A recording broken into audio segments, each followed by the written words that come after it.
Sunday Igboho Ndikoko mọ́ Peter Obi pàápàá jùlọ àwọn ẹgbẹ́ òṣèlú ADC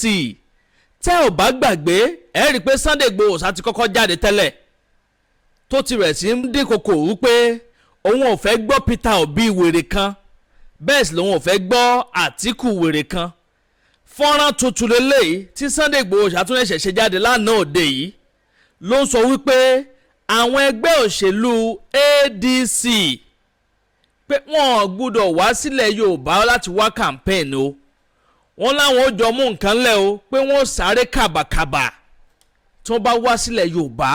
láti wá campaign. Kódà Sunday Igboho ṣá ń sọ categorically wípé kí wọ́n make sure pé wọ́n wọ trainers tí ó jẹ́ kí wọ́n lè sáré dáadáa torí àwọn ò lé wọn léré. Èmi kọ́ mo sọ Sunday Igboho ló sọ bẹ́ẹ̀. Màá yí kíní yẹn sókè nísìn tẹ́ farabalẹ̀ gbọ́rọ̀ lẹ́nu Sunday Igboho owó bàbá dámì.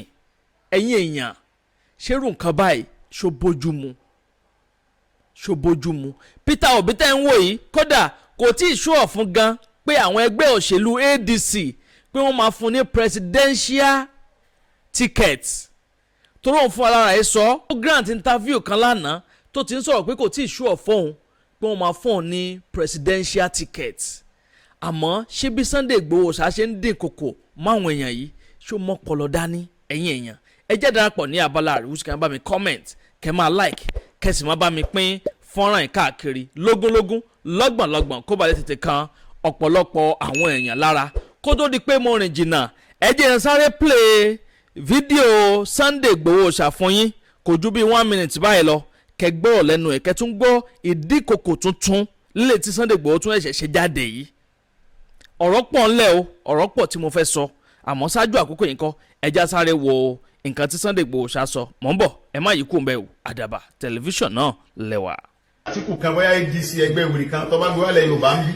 ọ sáré ju kẹ́tẹ́kẹ́tẹ́ lọ mo fọlọ́ ń bọ̀rọ̀ tó bá ti fẹ́ gbé ẹgbẹ́ ADC ìwòrì kan wá sílẹ̀ Yorùbá ń bí ọwọ́ tẹ́nà táwọ̀ tẹ́nà mi ò ń fẹnu sí o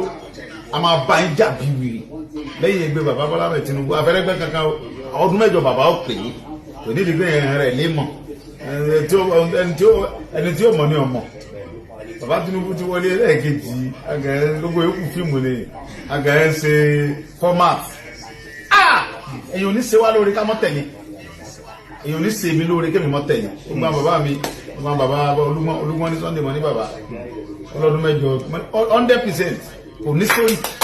gbogbo àwọn fámìlì mi ń kojú mọ́ náà ń ṣàdúrà fún bàbá lọ́wọ́ Tinubu gbogbo àwọn olólùfẹ́ mi náà ń ṣàdúrà fún wọn gbogbo àwọn followers mi pátápátá náà ń ṣàdúrà fún bàbá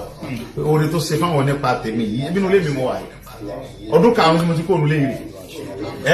Buhari ló lé mi kó ń bẹ ẹ wo bí Buhari ṣe. Ẹ̀yin èèyàn Sunday Igboho sọ yìí pé ẹnikẹ́ni tó bá gbé ADC wèrè kan wá sílẹ̀ Yorùbá tó wá ń campaign wọ́n ní àwọn máa bá wọn jà bí wèrè ni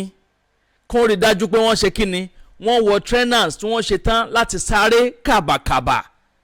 Ẹ rí i pé Ndikoko ńlá lélẹ́yìí.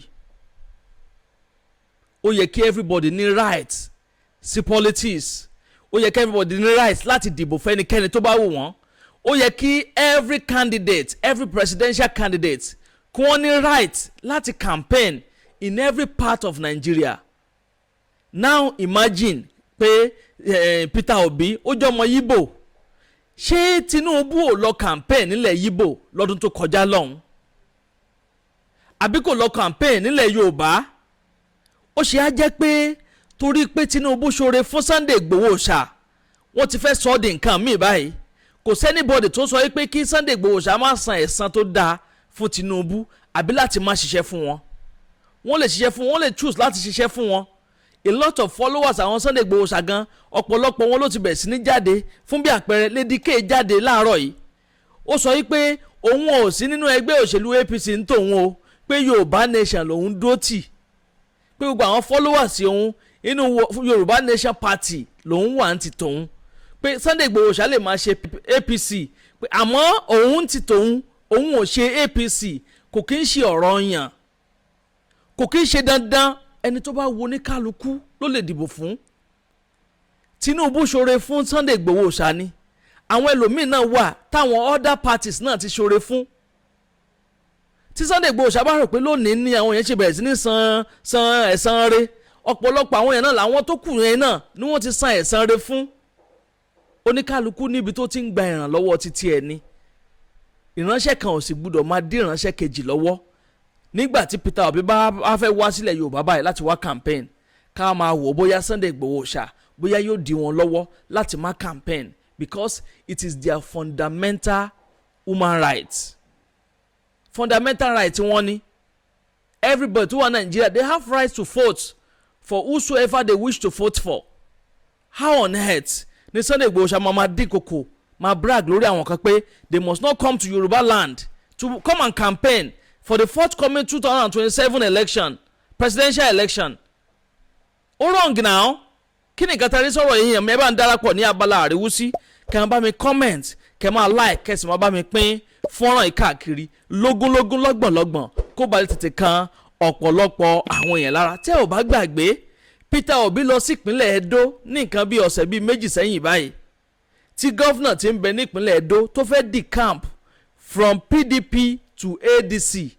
ẹ rí i pé ibi tí wọ́n kóra jọpọ̀ sí ìròyìn yẹn gbòde kan wípé wọ́n yìnbọn mọ́ mọ́tò Peter Obi pé àwọn kan fẹ́ pa Peter Obi eléyìí tí Sunday Igboho ṣàrà wọlé báyìí tí Peter Obi bá wá sílẹ̀ Yorùbá tí nǹkan kan lọ ṣe Peter Obi ṣé wọn ò ní mú Sunday Igboho ṣá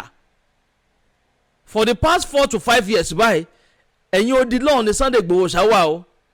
Ọlọ́run ṣẹ̀ṣẹ̀ bá wọn ṣe tí wọ́n lift gbogbo ban gbogbo restriction tó wà lórí orúkọ wọn Ọlọ́run ti bá wọn ṣe wọ́n ti lift gbogbo ẹ̀ kúrò báyìí nísìn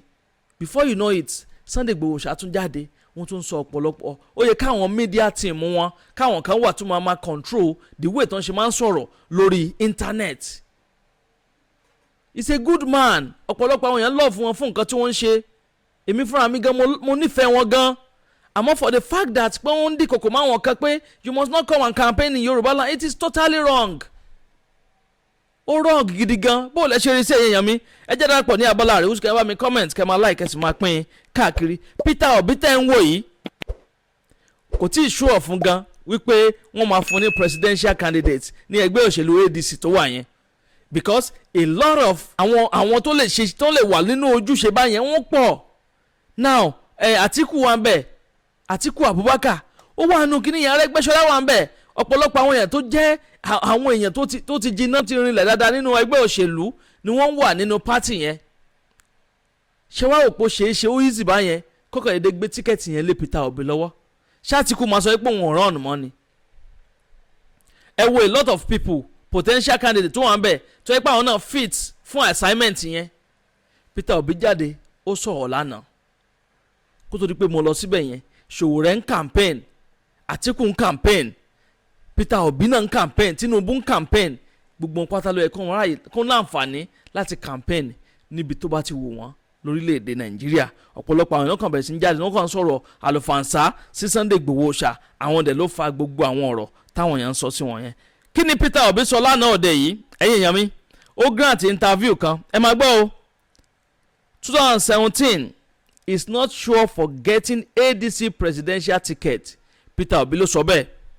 ó ní kò sure fóun lọ́dún 2027 yìí now ẹ gbọ́ nǹkan tí Peter Obi sọ Peter Obi ní pé I am not sure of getting ADC presidential ticket in the year 2027 election ó ní kò tí certain fún wọn rárá former presidential candidate Peter Obi has revealed that he is unsure about securing the presidential ticket the African Democratic Congress ADC ahead of the 2027 general election. Obi spoke candidly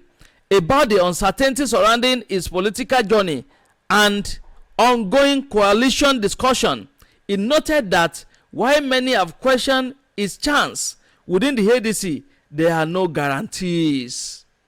Ó ní kò tí sure wípé wọ́n fún òun ní tíkẹ́ẹ̀tì yẹn. I have been asked how certain I am that the ADC will give me the ticket. The truth is, I cannot be sure. What matters most is our commitment to a shared cause, he said. Commitment to a shared cause. Pé bóyá wọ́n fún wọn o, wọn ò fún wọn o, òun ti gba kámú, òun ti gbà pé àwọn jọ máa wà nínú ẹgbẹ́ òṣèlú ADC yẹn ni. Wọ́n ṣàfẹ́rí dájú pé APC ò tún jáwé olúborí, APC ò ṣàṣeyọrí ní forthcoming election tí ń bọ̀ lọ́nà yìí. ẹ̀yin yẹn mi bó o lẹ ṣe rí i sí ẹ jẹ́ darapọ̀ ní abala àríwísí. ṣẹ́yìn lérò pé wọ́n gbé tíkẹ́ẹ̀tì yẹn fún Peter Obi àbí Àtíkù náà ni wọ́n padà gbé fún? bó o lọ ṣe lọ́dọ̀ tí yín bẹ̀ wọ́n. ẹ jẹ́ darapọ̀ ní abala àríwísí, kẹ́ ẹ bá mi comment, kẹ́ ẹ máa bá mi like fídíò yìí, kẹ́ ẹ sì máa bá mi pín káàkiri kó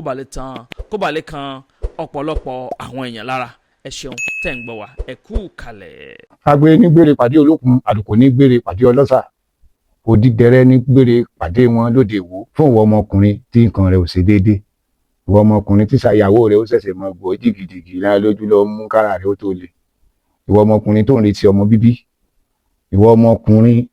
tó fẹ́ ṣe nǹkan tó dáa láyé pẹ̀lú aya rẹ̀ tí ìfàyàlóyà tí ó fi di nǹkan tó dáa, ìwọ tásítọ̀ rẹ̀ ń sàn tí ò kí tó láti dọmọ, ìwọ ọkùnrin tára rẹ̀ ò le, ìwọ ọkùnrin ṣe ẹ̀kan dìde, ìwọ ọkùnrin tátàn rẹ̀ ò dúró déédéé, ìwọ ọkùnrin tó ń retí ọmọ, ìwọ ọkùnrin tó ṣẹ̀ṣẹ̀ ṣègbéyàwó. ọgbọ́ capable herbal energy capsule ló nílò fún gbogbo àìṣedéédé ara rẹ̀ kó o lè jẹ́rìí sọmọ bíbí àti nǹkan tó dáa láti ṣe.